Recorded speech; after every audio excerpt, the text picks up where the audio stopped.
Telugu flame YouTube channel ఇప్పుడే subscribe చేసుకోండి. ఉమ్మడి కుటుంబం సీరియల్ జీ తెలుగులో మధ్యాహ్నం 12:30 గంటలకి సక్సెస్ఫుల్ గా ప్రేక్షకులని విశేషంగా అలరిస్తోంది. ప్రస్తుతం సీరియల్ కథలో దర్శన్ శరణ్యల పెళ్లి ఎపిసోడ్స్ రాబోతున్నాయి. అయితే లేటెస్ట్ ప్రోమో ప్రకారం చూస్తే ఒక సుపరిచిత నటి ఉమ్మడి కుటుంబం సీరియల్లో కీలక మలుపులో ప్రేక్షకులని అలరించడానికి వచ్చేస్తున్నారు.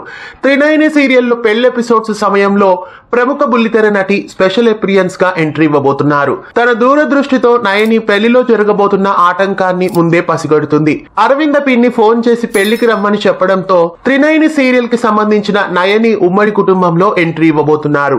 ఆశికా పడుకోనే స్పెషల్ అపీరియన్స్ లో ఉమ్మడి కుటుంబం సీరియల్లోకి వచ్చేస్తున్నారు. త్రినయని సీరియల్ ముగిసిన తర్వాత మొట్టమొదటిసారిగా నయని ఈ సీరియల్లో మళ్లీ కనిపించబోతున్నారు. ఉమ్మడి కుటుంబంలోకి నయని రాకతో ఆగిపోవాల్సిన దర్శన్ శరణ్యల పెళ్లి ఎలా జరగబోతోంది? ఇలాంటి ఆసక్తికరమైన మలుపుల్ని ఉమ్మడి కుటుంబం సీరియల్లో చిన్ని తెరపై చూడండి. ఇలాంటి మరెన్నో అప్డేట్స్ కోసం మన ఛానల్ ని సబ్స్క్రైబ్ చేసి పక్కనే ఉన్న బెల్ ఐకాన్ ని యాక్టివేట్ చేయండి. తెలుగు ఫ్లేమ్ యూట్యూబ్ ఛానల్ ఇప్పుడే సబ్స్క్రైబ్ చేసుకోండి.